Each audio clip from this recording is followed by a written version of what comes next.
Teachers academy. അപ്പോൾ ഇന്ന് കേട്ടറ്റ് category 2-ലുള്ള ബയോളജിയിൽ ഒരു ടോപ്പിക്കാണ് നമുക്ക് നോക്കുന്നത്. നമ്മൾ നോക്കുന്ന ടോപ്പിക്കാണ് എലൈഡ് എഗ്രികൾച്ചറൽ പ്രാക്ടീസസ്, അതായത് അല്ലെങ്കിൽ കാർഷിക അനുബന്ധ വ്യവസായം. ഇതിൽ നമ്മൾ 3 തരത്തിലുള്ള കാർഷിക അനുബന്ധ വ്യവസായങ്ങളാണ് നോക്കുന്നത്: പിസികൾച്ചർ, എപ്പികൾച്ചർ, സെറികൾച്ചർ. അപ്പം ഇത് 3ഉം എന്തൊക്കെയാണെന്ന് നമുക്ക് ഡീറ്റെയിൽ ആയിട്ട് നോക്കാം. ഇപ്പൊ കാർഷിക അനുബന്ധ വ്യവസായങ്ങൾ എന്ന് പറഞ്ഞാൽ എന്തായിരിക്കും അല്ലെ? നമ്മളിപ്പോൾ കൃഷി ചെയ്യുന്നുണ്ട് അല്ലെ, കൃഷി ചെയ്യുമ്പോൾ നമ്മൾ ചെടി നടുന്നുണ്ട്, അതേപോലെ അനുബന്ധമായിട്ട് അതേപോലത്തെ രീതിയിലുള്ള വ്യവസായങ്ങളുണ്ട് അല്ലെ. പലതരത്തിലുള്ള കൃഷികളുണ്ട് അല്ലെ. നമ്മൾ ഈ ചെടി നടുന്നത് മാത്രമല്ല കൃഷി അല്ലെ. നമ്മളിപ്പോൾ മത്സ്യം വളർത്തുന്നത് നമുക്ക് മത്സ്യകൃഷിയായിട്ട് പറയാൻ പറ്റും. അതേപോലെയുള്ള കൃഷികളെ കുറിച്ചാണ് ഇതിൽ ഡീറ്റെയിൽ ആയിട്ട് നോക്കുന്നത്. അപ്പോൾ ഈ മൂന്നെണ്ണം എപ്പികൾച്ചർ, സെറികൾച്ചർ, പിസികൾച്ചർ എന്നിവയെ കുറിച്ചാണ് ഇന്നത്തെ ക്ലാസ്സിൽ നോക്കുന്നത്. അപ്പോൾ നമുക്ക് തുടങ്ങിയാലോ? സ്റ്റാർട്ട് ചെയ്യാം അല്ലേ? അപ്പം എല്ലാവരും മടിയൊക്കെ മാറ്റി വെച്ച് നല്ല ഉഷാറായിട്ട് ക്ലാസ് കേട്ടിരിക്കുക കേട്ടോ. ഓക്കെ, സ്റ്റാർട്ട് ചെയ്യാം. അപ്പോൾ നമുക്ക് ആദ്യം എന്താണ് പിസികൾച്ചർ എന്ന് നോക്കാം അല്ലെ. പിസികൾച്ചർ എന്ന് പറഞ്ഞാൽ എന്തായിരിക്കും? പിസികൾച്ചർ എന്ന് പറഞ്ഞാൽ ജലാശയങ്ങളിലെ മത്സ്യങ്ങളെ ശാസ്ത്രീയമായി വളർത്തി ഉൽപാദനം വർദ്ധിപ്പിക്കുന്ന കൃഷി രീതിയെയാണ് പിസികൾച്ചർ എന്ന് വിളിക്കുന്നത്. എന്താണ് പിസികൾച്ചർ എന്ന് പറയുന്നത്? നമ്മൾ പിസസ് എന്ന ഒരു കാറ്റഗറി എന്ന് പറയുന്നത് ഫിഷസ് എന്നാണ് മീനിങ്. ഫിഷസ് എന്ന് പറഞ്ഞാൽ മത്സ്യങ്ങൾ അല്ലെ. അപ്പൊ ഈ മത്സ്യങ്ങളെ വളർത്തുന്ന ഒരു കൃഷി രീതിയെയാണ് പിസികൾച്ചർ എന്ന് പറയുന്നത്. അപ്പൊ നമുക്കറിയാം, നമ്മൾ ഈ കടലിൽ മത്സ്യങ്ങളെ നമ്മൾ പിടിക്കുന്നുണ്ട്. അത് കൂടാതെ ഈ മത്സ്യങ്ങളെ വളർത്തി നമുക്ക് വേറെ രീതിയിൽ ഈ മത്സ്യങ്ങളെ കൃഷി പോലെ വളർത്തി ഉൽപ്പാദിപ്പിക്കുന്ന രീതിയാണ് പിസികൾച്ചർ എന്ന് പറയുന്നത്. അതുകൊണ്ട് തന്നെ എന്തായിരിക്കും, നമുക്കിതിന്റെ ഉൽപാദനം അല്ലെ, നമ്മുടെ മത്സ്യങ്ങളുടെ ഉൽപാദനം നമുക്ക് വർദ്ധിപ്പിക്കാൻ കഴിയും. അപ്പം അതിനെയാണ് പിസികൾച്ചർ എന്ന് പറയുന്നത്. ക്ലിയർ ആണല്ലോ? ഇനി പിസികൾച്ചറിന്റെ ലക്ഷ്യങ്ങൾ എന്തൊക്കെയാണെന്ന് നോക്കാം. പിസികൾച്ചറിന്റെ ലക്ഷ്യങ്ങൾ: ഭക്ഷ്യയോഗ്യമായ മത്സ്യങ്ങളുടെ ലഭ്യത വർദ്ധിക്കുക. ഏറ്റവും ആദ്യത്തെ ഉദ്ദേശം എന്ന് പറയുന്നത് നമ്മുടെ മത്സ്യങ്ങളുടെ ലഭ്യത വർദ്ധിക്കുക. എങ്ങനത്തെ മത്സ്യങ്ങളാണ്? ഭക്ഷ്യയോഗ്യമായ മത്സ്യങ്ങൾ അല്ലെ, നമുക്ക് കഴിക്കാൻ പറ്റുന്ന രീതിയിലുള്ള മത്സ്യങ്ങളുടെ ലഭ്യത വർദ്ധിക്കുക. നമുക്കിപ്പോൾ കഴിക്കാൻ പറ്റുന്ന മത്സ്യങ്ങൾ എന്ന് പറഞ്ഞാൽ നമ്മൾ കടലിൽ പോയിട്ട് മീൻ പിടിക്കണം അല്ലെ. അങ്ങനെ പിടിക്കാതെ തന്നെ നമുക്കതിനെ മത്സ്യങ്ങളെ അല്ലാത്ത രീതിയിൽ വളർത്തി കഴിഞ്ഞാലും നമുക്ക് എന്ത് ചെയ്യാൻ പറ്റും? ഭക്ഷ്യയോഗ്യമായിട്ടുള്ള മത്സ്യങ്ങൾ ലഭ്യത നമുക്ക് കിട്ടും അല്ലെ. ഇപ്പൊ നമ്മൾ കടലിൽ എല്ലാ സമയത്തും മത്സ്യങ്ങൾ കിട്ടണമെന്നില്ലല്ലോ അല്ലെ. അതേപോലെ അങ്ങനെ കിട്ടാതെയൊക്കെ വരുമ്പോൾ നമുക്ക് ഇങ്ങനത്തെ മത്സ്യങ്ങൾ ഉപയോഗിക്കാം. അല്ലെങ്കിൽ ഈ മത്സ്യത്തിന്റെ ഉൽപാദനം അല്ലെ, ഒരുപാട് മത്സ്യങ്ങൾ ഒരുപാട് പേര് കഴിക്കുന്നുണ്ട് അല്ലെ. അപ്പൊ അതിന്റെ ഒരു ഉൽപാദനം, അതിന്റെ ലഭ്യത അത് വർദ്ധിപ്പിക്കാനും നമുക്ക് ഈ ഒരു പിസികൾച്ചറിലൂടെ കഴിയും. ഇനി ഉയർന്ന പ്രോട്ടീൻ മൂല്യമുള്ള ഭക്ഷണം ലഭ്യമാക്കുക. എങ്ങനെയാണ് പ്രോട്ടീൻ മൂല്യം കിട്ടുന്നത്? ഈ മത്സ്യങ്ങളിലും അതേപോലെ ഇപ്പം മാംസത്തിലൊക്കെ കൂടുതൽ എന്താണ് പ്രോട്ടീനുകളാണ് നമുക്ക് അത് കിട്ടുക, അത് കഴിക്കുമ്പോൾ. അപ്പം ഈ മത്സ്യങ്ങൾ കഴിക്കുന്നതിലൂടെ നമുക്ക് എന്ത് ചെയ്യാൻ പറ്റുന്നുണ്ട്? ഉയർന്ന പ്രോട്ടീൻ മൂല്യമുള്ള ഭക്ഷണം ലഭ്യമാകുന്നുണ്ട് അല്ലെ. അങ്ങനെ അത്തരത്തിലുള്ള പ്രോട്ടീനുകൾ നമ്മുടെ ബോഡിക്ക് കിട്ടുന്നുണ്ട്. അതാണ് രണ്ടാമത്തെ ലക്ഷ്യം എന്ന് പറയുന്നത്. അടുത്തത് എന്താണ്? ഗ്രാമീണ ജനങ്ങൾക്ക് തൊഴിലും വരുമാനവും ഉറപ്പാക്കുക. അപ്പം ഇങ്ങനത്തെ ഒരു പിസികൾച്ചർ അതേപോലെ ഒരു കൃഷി രീതിയൊക്കെ തുടങ്ങുന്ന സമയത്ത് അവിടെ അതിൻ്റെ നാട്ടിൻപുറത്തിലെ ആ ഗ്രാമീണ പ്രദേശത്തുള്ള ജനങ്ങളായിരിക്കും ഇതൊക്കെ ചെയ്യുന്നുണ്ടാകുക അല്ലെ. ഇതിലെ പല തൊഴിലുകളും ചെയ്യുന്നത് ഗ്രാമീണരായിട്ടുള്ള ആളുകളായിരിക്കും അല്ലെ. അപ്പൊ അങ്ങനെയുള്ള ആളുകൾക്ക് എന്ത് ചെയ്യുന്നുണ്ട്? ഒരു തൊഴിൽ വരുമാനം കിട്ടുന്നുണ്ട് അല്ലെ. തൊഴിലും അതേപോലെ ഒരു വരുമാന മാർഗവും ഇതിലൂടെ ലഭിക്കുന്നുണ്ട്. അപ്പം ഇതൊക്കെ എന്താണ്? ഈ പിസികൾച്ചർ എന്ന ഒരു എലൈഡ് എഗ്രികൾച്ചറൽ പ്രാക്ടീസിന്റെ ലക്ഷ്യങ്ങളാണ്. ഇത്തരം കാര്യങ്ങൾ നമുക്ക് ഇതിലൂടെ കിട്ടുന്നുണ്ട്. ഇനി അടുത്തത് നമ്മൾ നോക്കുന്നത് മത്സ്യകൃഷിയുടെ തരങ്ങളാണ്. മത്സ്യകൃഷി എന്ന് പറയുന്നത് പിസികൾച്ചർ ആണ് അല്ലെ. അപ്പൊ ആ പിസികൾച്ചർ ഏതൊക്കെ തരത്തിലാണ് ഉള്ളത്? അത് 3 തരത്തിലാണ്. മധുരജല മത്സ്യകൃഷി അഥവാ ശുദ്ധജല മത്സ്യകൃഷി, രണ്ടാമത്തത് ഉപ്പുജല മത്സ്യകൃഷി, ആൻഡ് മൂന്നാമത്തത് അലങ്കാര മത്സ്യകൃഷി. ഇങ്ങനെ 3 തരത്തിലാണ് മത്സ്യകൃഷി ഉള്ളത്. ഒന്നുകൂടെ നോക്കാം. നമ്മുടെ ശുദ്ധജല മത്സ്യകൃഷി അഥവാ മധുരജല മത്സ്യകൃഷി, ഇത് 2 പേരിൽ അറിയപ്പെടുന്നുണ്ട് കേട്ടോ. ഇത് കൺഫ്യൂഷൻ ആവണ്ട, ഇതൊന്ന് ജസ്റ്റ് എഴുതാം.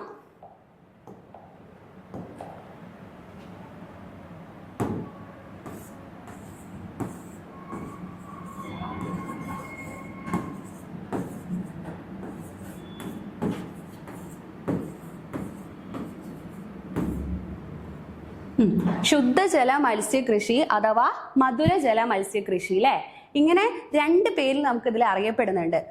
ഇതെന്താണ് പറയുന്നത്? ഇത് നമുക്ക് ആ പേര് കേട്ടാൽ തന്നെ അറിയാം അല്ലെ. ശുദ്ധജല മത്സ്യകൃഷി എന്ന് പറയുമ്പോൾ ശുദ്ധജലത്തിൽ മത്സ്യങ്ങളെ വളർത്തുന്ന രീതിയാണ് ശുദ്ധജല മത്സ്യകൃഷി എന്ന് പറയുന്നത്. അപ്പം ഇതിൽ നമ്മൾ എവിടെയൊക്കെ ആയിരിക്കും ഈ കൃഷി രീതി നടത്തുക നോക്കുകയാണെങ്കിൽ കുളങ്ങൾ അല്ലെ, കുളങ്ങളിൽ നമുക്ക് നടത്താൻ പറ്റും, കിണറുകളിൽ നടത്താൻ പറ്റും, തടാകങ്ങളിലൊക്കെ നടത്താൻ പറ്റും. ഈ മൂന്നും എന്താണ്? ശുദ്ധജല സ്രോതസ്സുകളാണ് അല്ലെ. അതായത് കുളങ്ങളും കിണറുകളും തടാകങ്ങൾ എന്ന് പറയുന്നതൊക്കെ എന്താണ്? ശുദ്ധജല സ്രോതസ്സുകളാണ്. അവിടെയൊക്കെ നമുക്ക് മത്സ്യകൃഷി നടത്താൻ കഴിയും. അതിനെയാണ് നമ്മൾ ശുദ്ധജല മത്സ്യകൃഷി അഥവാ മധുരജല മത്സ്യകൃഷി എന്ന രണ്ട് പേരിൽ അറിയപ്പെടുന്നത്. ഇനി ഉദാഹരണം, അവിടെ വെച്ച് നടത്തുന്ന ഏതൊക്കെ മത്സ്യങ്ങളാണെന്നുള്ളതിന് ഉദാഹരണം നോക്കാം. റോഹു അല്ലെ, റോഹു, കട്ട്ല, മൃഗാൽ ഇതേപോലെയുള്ള മീനുകളെയാണ് മെയിൻലി നമ്മൾ എന്ത് ചെയ്യുന്നത്? ശുദ്ധജല മത്സ്യകൃഷിയിലൂടെ വളർത്തുന്നത്. റോഹു, കട്ട്ല, മൃഗാൽ പോലെയുള്ള മീനുകളെയാണ് ശുദ്ധജല മത്സ്യകൃഷിയിലൂടെ നടത്തുന്നത്. ക്ലിയർ ആണല്ലോ? ഇനി അടുത്ത രീതി നോക്കാം. അടുത്തതാണ് ഉപ്പുജല മത്സ്യകൃഷി. ഉപ്പുജല മത്സ്യകൃഷിയാണ് അടുത്ത രീതി. ഉപ്പുജല മത്സ്യകൃഷി എന്ന് പറയുമ്പോൾ എന്തായിരിക്കും? നമ്മുടെ കടലിലെ കടലിൽ എന്തായിരിക്കും? കടലിൽ ഉപ്പ് അല്ലേ, ഉപ്പ് വെള്ളമായിരിക്കും. അപ്പം അതേപോലെ അവിടെയൊക്കെ നടത്തുന്ന ഒരു മത്സ്യകൃഷിയാണ്. അതായത് ഉപ്പുവെള്ളം കലർന്നിട്ടുള്ള ആ ഒരു ജലസ്രോതസ്സുകളിൽ നമ്മൾ മത്സ്യകൃഷി നടത്തുന്നതിനെയാണ് നമ്മൾ ഉപ്പുജല മത്സ്യകൃഷി എന്ന് പറയുന്നത് അല്ലെ. അപ്പം ഇതിൽ എവിടെയൊക്കെയാ നടത്തുക? കടൽ, കായൽ പോലെയുള്ള പ്രദേശങ്ങളിലാണ് ഈ ഒരു മത്സ്യകൃഷി നടത്തുന്നത്. ഉപ്പുജല മത്സ്യകൃഷി എന്ന് പറയുന്നത് കടൽ, കായൽ പോലെയുള്ള പ്രദേശങ്ങളിലാണ് നടത്തുക. ഇനി ഇതിന്റെ ഉദാഹരണം നോക്കാം. ഉദാഹരണമാണ് ചെമ്മീന്, അതേപോലെയുള്ള കടൽ മത്സ്യങ്ങൾ. ചെമ്മീൻ മാത്രമല്ല, ഇതേപോലെയുള്ള ഒരുപാട് കടൽ മത്സ്യങ്ങൾ അല്ലേ. അങ്ങനത്തെ കടൽ മത്സ്യങ്ങളൊക്കെ നമുക്ക് ഉപ്പുജല മത്സ്യകൃഷി വഴി നമുക്ക് നടത്താൻ കഴിയും. ക്ലിയർ ആണല്ലോ? ചെമ്മീൻ കെട്ടൊക്കെ നമ്മൾ കേട്ടിട്ടില്ലേ അല്ലേ? ആലപ്പുഴയിലൊക്കെ ഒരുപാട് ചെമ്മീൻ കെട്ടുകളൊക്കെ ഉണ്ട്. അതേപോലെ നമുക്ക് അങ്ങനെ ഈ നമ്മൾ അല്ലാതെ ഈ കടലിൽ നിന്ന് പിടിക്കുന്നതിനേക്കാൾ അല്ലാതെ നമുക്കിത് കൂടുതലായിട്ട് ലഭിക്കാൻ വേണ്ടിയിട്ട് നമുക്ക് ഇങ്ങനെ ചെയ്യാൻ പറ്റും. അപ്പം ഇതാണ് ഉപ്പുജല മത്സ്യകൃഷി. ക്ലിയർ ആണല്ലോ? ഇനി അടുത്തത് നോക്കാം. അലങ്കാര മത്സ്യകൃഷി. അലങ്കാര മത്സ്യകൃഷിന്ന് ഇംഗ്ലീഷിൽ പറയുന്നത് ഓർണമെന്റൽ ഫിഷ് കൾച്ചർ എന്നാണ്.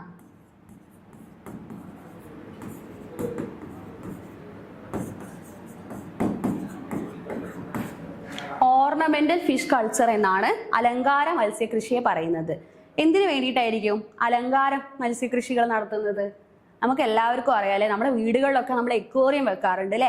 ഇതൊക്കെ എന്തിനു വേണ്ടിയിട്ടാണ്? ഭംഗിക്ക് വേണ്ടിയിട്ടാണ് അല്ലെ. എക്വേറിയം ഭംഗിക്ക് വേണ്ടിയിട്ടാണ്. അപ്പൊ ഇങ്ങനെ ഭംഗിയുള്ള മത്സ്യങ്ങളെ കൃഷി ചെയ്യുന്ന ഒരു രീതിയാണ് അലങ്കാര മത്സ്യകൃഷി അല്ലെ. അത് അലങ്കാരത്തിന് വേണ്ടി ഉപയോഗിക്കുന്ന മത്സ്യങ്ങളെ കൃഷി ചെയ്യുന്ന രീതിയാണ് അലങ്കാര മത്സ്യകൃഷി അഥവാ ഓർണമെന്റൽ ഫിഷ് കൾച്ചർ എന്ന് പറയുന്നത്.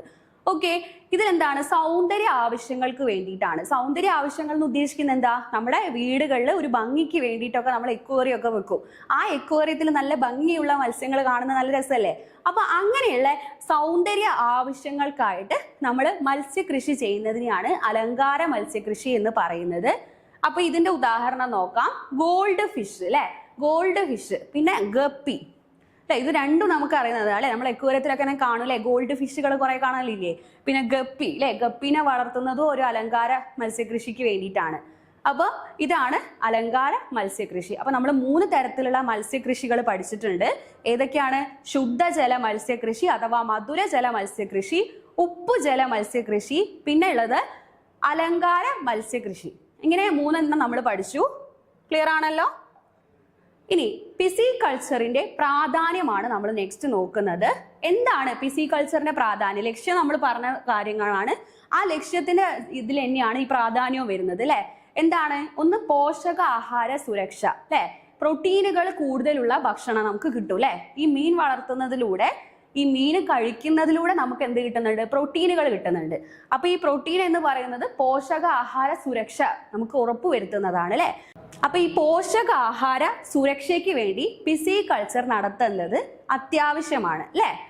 ഇനി കൃഷിയോടനുബന്ധിച്ച വ്യവസായ വികസനം അല്ലെ. കൃഷിയോടനുബന്ധിച്ച ഒരു വ്യവസായ വികസനമാണ് പിസികൾച്ചർ എന്ന് പറയുന്നത്.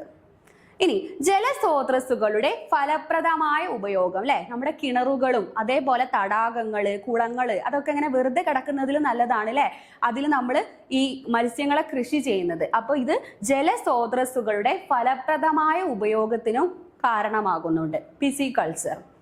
ഓക്കെ, അപ്പൊ ഇത് ഒരു പിസികൾച്ചറിന്റെ ഒരു പിക്ചറാണ്. ഇങ്ങനെയാണ് നമ്മൾ മത്സ്യങ്ങളെ കൃഷി ചെയ്യുന്നത് അല്ലെ. ഇതിപ്പോ ഒരു തടാകം അല്ലെങ്കിൽ ഒരു അങ്ങനത്തെ ഒരു പ്രദേശം പോലെയുള്ളതാണ്. അപ്പൊ അതിൽ മത്സ്യങ്ങളെ വിട്ട് വളർത്തുന്ന ഒരു രീതിയാണ് പിസികൾച്ചർ എന്ന് പറയുന്നത്. തടാകം മാത്രമല്ല, നമ്മൾ പറഞ്ഞു 3 തരത്തിലുണ്ട്. അത് 3 തരത്തിലും വ്യത്യസ്ത രീതിയിലാണ് അത് കൾച്ചർ ചെയ്യപ്പെടുന്നത്. അപ്പോൾ പിസികൾച്ചർ എല്ലാവർക്കും ക്ലിയർ ആണെന്ന് വിചാരിക്കുന്നു. പിസികൾച്ചർ നമ്മൾ 3 തരത്തിലുണ്ടെന്ന് പറഞ്ഞു, പിന്നെ അതിന് ഗുണങ്ങൾ പറഞ്ഞു, അതേപോലെ ലക്ഷ്യങ്ങൾ എന്തൊക്കെയാണെന്നും പറഞ്ഞു കഴിഞ്ഞു. ഇനി അടുത്തതാണ് സെറികൾച്ചർ. സെറികൾച്ചർ എന്ന് പറയുന്നത് എന്താണ്?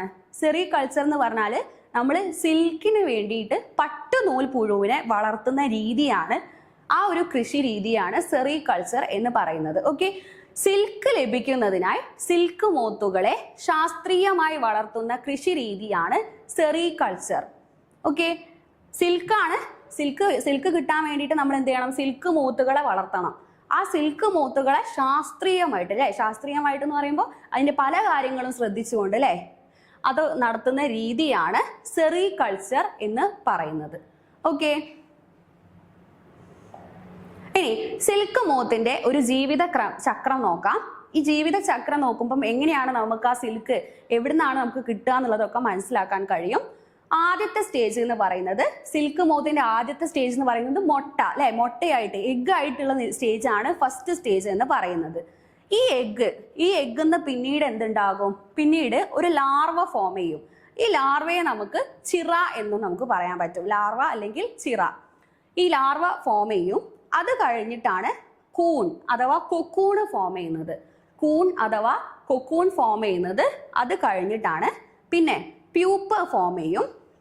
ഈ കൊക്കൂണിന്നാണ് പ്യൂപ്പ ഉണ്ടാകുന്നത്. ഈ പ്യൂപ്പയിൽ നിന്നാണ് പിന്നീട് അത് പ്രായപൂർത്തിയായ മോത്തായിട്ട് മാറുന്നത്. ഓക്കെ, ഇങ്ങനെയാണ് ഇതിന്റെ ഒരു ജീവിതക്രമം. ഇനി നമുക്ക് അതിന്റെ സിൽക്ക് എങ്ങനെ ഫോം ചെയ്ത് നോക്കാം. അപ്പൊ ഇതൊന്ന് ക്ലിയർ ആയല്ലോ. ആദ്യം നമുക്ക് എഗ്ഗ് ഉണ്ടാകുന്നു. ഈ എഗ്ഗ് പിന്നീട് ലാർവയായിട്ട് മാറുന്നു അല്ലെ. ആ ലാർവ പിന്നീട് കൊക്കൂണ് പോലെ ആകുന്നു. ആ കൊക്കൂണിൽ നിന്നാണ് പ്യൂപ്പ ഉണ്ടാകുന്നത്. ഈ പ്യൂപ്പ വളർന്നിട്ടാണ് പ്രായപൂർത്തിയായ മോത്തായിട്ട് മാറുന്നത്. ഇനി പ്രധാനപ്പെട്ട സിൽക്ക് മോത്ത് ഏതാണെന്ന് നമുക്ക് നോക്കാം. ബോംബിക്സ് മോറായി എന്ന പേരിൽ അറിയപ്പെടുന്ന സിൽക്ക് മോത്താണ് ഏറ്റവും പ്രധാനപ്പെട്ടമായിട്ട് നമ്മൾ ഉപയോഗിക്കുന്ന സിൽക്ക് മോത്ത്. അതേപോലെ ഇവയുടെ ലാർവകൾ തൂതപ്പഴം ഇലകൾ ആഹാരമായി ഉപയോഗിക്കുന്നു. അതായത് മൾബറി അല്ലെ, മൾബറിനെയാണ് തൂതപ്പഴം എന്ന് പറയുന്നത്. അത് മലയാളത്തിലുള്ള അതിന്റെ പേരാണ്. ഈ മൾബറി ചെടിയുടെ ഇലകളാണ് ഇവ ആഹാരമായിട്ട് കഴിക്കുന്നത്. ആര്? നമ്മുടെ ബോംബിക്സ് മോറായി അല്ലെ. ബോംബിക്സ് മോറായി ആഹാരമായി കഴിക്കുന്നത് ഈ തൂതപ്പഴം മൾബറി ചെടിയുടെ ഇലകളാണ് അവ ആഹാരമായിട്ട് ഉപയോഗിക്കുന്നത്. ഇനി ഇതാണ് നമ്മൾ സിൽക്ക് നിർമ്മാണത്തിനായിട്ട് പ്രധാനമായിട്ട് ഉപയോഗിക്കുന്ന സിൽക്ക് മോത്ത്, ബോംബിക്സ് മോറായി. ക്ലിയർ ആണല്ലോ. ഇനി എങ്ങനെയാണ് സിൽക്ക് നിർമ്മാണം നോക്കാം. നമ്മളിപ്പോ സിൽക്ക് മോത്തിന്റെ ജീവിത ചക്രം പഠിച്ചു അല്ലെ. ഇനി എങ്ങനെയാണ് ഈ സിൽക്ക് അവിടുന്ന് നിർമ്മിക്കുന്നത് എന്ന് നോക്കാം. ചിറകൾ കൂൺ നിർമ്മിക്കുന്നു. ചിറകൾ ആരായിരുന്നു? നമ്മൾ പറഞ്ഞു ചിറകൾ ലാർവേനെ വിളിക്കുന്ന വേറൊരു പേരാണ് അല്ലെ, ചിറ എന്ന് പറയുന്നത്. അപ്പൊ ഈ ചിറകൾ എന്ത് ചെയ്യും? ഒരു കൊക്കൂൺ അല്ലെങ്കിൽ ഒരു കൂണ് അത് നിർമ്മിക്കും അല്ലെ. ഈ കൊക്കൂണുകൾ നിർമ്മിക്കും. കൊക്കൂൺ ഒന്ന് കാണിച്ചു തരാം, ജസ്റ്റ് ഇപ്പൊ ക്ലിയർ ആവും. ഇതാണ് കൊക്കൂണ്. അപ്പം ഇതാണ് ചിറ അഥവാ ലാർവ എന്ന് പറയുന്നത്. അപ്പൊ ഈ ലാർവയാണ് ഈ കൊക്കൂണുകൾ നിർമ്മിക്കുന്നത്. കൊക്കൂണ് കണ്ടില്ലേ, ഒരു ബോൾ പോലെ അല്ലെ, ബോളിന്റെ ആകൃതിയിലുള്ള ഒരു ഷേപ്പിൽ ഫോം ചെയ്യുന്നതാണ് അല്ലെ ഈ കൊക്കൂണുകൾ. അങ്ങനെയുള്ള കൊക്കൂണുകൾ ഈ ചിറ അഥവാ ലാർവ ഫോം ചെയ്യിക്കും. ഇനി എന്ത് ചെയ്യും? പിന്നീട് ഈ കൂണ് നമ്മൾ ചൂടുവെള്ളത്തിൽ തിളപ്പിക്കും. അപ്പൊ ഈ കൂണ് എന്ന് പറയുന്നത് നമ്മൾ എന്ത് ചെയ്യും? ചൂടുവെള്ളത്തിൽ തിളപ്പിക്കും അതിനെ. അത് കഴിഞ്ഞിട്ട് കൂണിൽ നിന്നുള്ള സിൽക്ക് നൂല് പിഴുതെടുക്കുന്നു. പിന്നീട് ആ ചൂടുവെള്ളത്തിൽ തിളപ്പിച്ച് കഴിഞ്ഞിട്ടാണ് നമ്മൾ എന്ത് ചെയ്യുന്നത്? ഈ കൂണിലാണ് സിൽക്ക് നൂല് ഉണ്ടാകുന്നത് അല്ലെ. ആ സിൽക്ക് നൂല് അതിൽ നിന്ന് നമ്മൾ പിഴുതെടുക്കുകയാണ് ചെയ്യുന്നത്. ആ പിഴുതെടുക്കുന്ന ഒരു പ്രോസസ്സിനെയാണ് നമ്മൾ റീലിംഗ് എന്ന് പറയുന്നത്. റീലിംഗ്. ഓക്കെ, ഈ ഒരു പ്രോസസ്സ് വഴിയാണ് നമ്മൾ സിൽക്ക് നൂല് പിഴുതെടുക്കുന്നത്. അപ്പൊ ഒന്നുകൂടെ പറയാം. അപ്പൊ നമുക്ക് ഈ സിൽക്ക് മോത്തിന്റെ ജീവിത ചക്രം ഒന്ന് നോക്കാം. ആദ്യം എഗ്ഗ് ഫോം ചെയ്യുന്നു അല്ലെ. ഈ എഗ്ഗിൽ നിന്നാണ് പിന്നീട് നമ്മുടെ ലാർവ അഥവാ ചിറകൾ ഉണ്ടാകുന്നത്. ഈ ചിറകളാണ് കൂൺ അഥവാ കൊക്കൂൺ ഉപയോഗിക്കുന്നത് അല്ലെ. ഈ കൂണ് പിന്നീട് നമ്മൾ ചൂടുവെള്ളത്തിൽ തിളപ്പിച്ച് കഴിഞ്ഞിട്ടാണ് ഈ സിൽക്ക് നൂല് അതിൽ നിന്ന് പിഴുതെടുക്കുന്നത്. ആ പിഴുതെടുക്കുന്ന ഒരു പ്രോസസ്സിനെയാണ് നമ്മൾ റീലിംഗ് എന്ന് പറയുന്നത്. ക്ലിയർ ആണല്ലോ. നെക്സ്റ്റ്, ഈ സെറികൾച്ചറിന്റെ പ്രാധാന്യമാണ് നമ്മൾ നോക്കുന്നത്. എന്താണ് ഈ സെറികൾച്ചർ ഉപയോഗിക്കുന്നതിന്റെ പ്രാധാന്യം? നമുക്കറിയാം, പ്രധാനമായിട്ട് എന്താണ്, നമുക്ക് സിൽക്ക് ലഭിക്കുന്നു അല്ലെ, സിൽക്ക് നൂലുകൾ ലഭിക്കുന്നു. ഈ സിൽക്ക് നൂലുകളെ നമുക്ക് എന്തിനു ഉപയോഗിക്കാം? സിൽക്ക് തുണികൾ ഉണ്ടാക്കാൻ വേണ്ടിയിട്ട് ഉപയോഗിക്കാം. അപ്പം അതെന്താണ്, വസ്ത്ര വ്യവസായത്തിന് ഉള്ള അസംസ്കൃത വസ്തുവാണ് നമ്മുടെ ഈ സിൽക്ക് സെറികൾച്ചറിലൂടെ നമുക്ക് ലഭിക്കുന്നത്. വസ്ത്ര വ്യവസായത്തിനുള്ള അസംസ്കൃത വസ്തു അല്ലെ. സിൽക്ക് എന്ന് പറയുന്നത് അസംസ്കൃത വസ്തുവാണ്. ഇത് നമുക്ക് വസ്ത്ര വ്യവസായത്തിന് സഹായിക്കുന്നു, തൊഴിലവസരങ്ങൾ സൃഷ്ടിക്കുന്നു അല്ലെ. ഈ ഒരു സെറികൾച്ചറിലൂടെ നമുക്ക് ഒരുപാട് തൊഴിലവസരങ്ങൾ ലഭിക്കുന്നുണ്ട്. ഇനി ഗ്രാമീണ സമ്പദ് വ്യവസ്ഥയ്ക്ക് സഹായകമാണ്. അപ്പൊ ഇങ്ങനത്തെ ജോലികളൊക്കെ അധികവും ഈ ഗ്രാമീണരായിട്ടുള്ള ആളുകളായിരിക്കും ചെയ്യുക.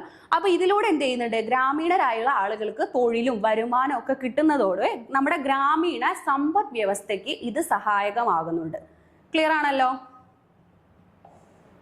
അപ്പൊ ഇത് നമ്മൾ നേരത്തെ കാണിച്ചൊരു പിക്ചറാണ്, അതൊന്നുകൂടെ പറയാം. ജസ്റ്റ് ഇതാ നമ്മുടെ ചിറകൾ അഥവാ നമ്മുടെ ലാർവ അല്ലെ, ലാർവ കൊക്കൂണുകൾ അല്ലെങ്കിൽ കൂണുകൾ നിർമ്മിക്കുന്നത് അല്ലെ, അതിന്റെ ഒരു പിക്ചറാണ് കൊടുത്തിട്ടുള്ളത്. ഇങ്ങനെയാണ് സെറികൾച്ചർ ആക്കുന്നത്. അപ്പൊ ഇത് ക്ലിയർ ആണല്ലോ. സെറികൾച്ചർ എന്താണെന്ന് നമ്മൾ നോക്കി അല്ലെ. എങ്ങനെയാണ് സെറികൾച്ചറിന് സിൽക്ക് ഉൽപ്പാദിപ്പിക്കുന്നത് അല്ലെ, സിൽക്ക് മോത്തിന്റെ ജീവിത ചക്രം നോക്കി. അതേപോലെ പ്രധാനപ്പെട്ട സിൽക്ക് മോത്തായിട്ടുള്ള ബോംബിക്സ് മോറി ആണെന്ന് നമ്മൾ നോക്കി. ക്ലിയർ ആണല്ലോ.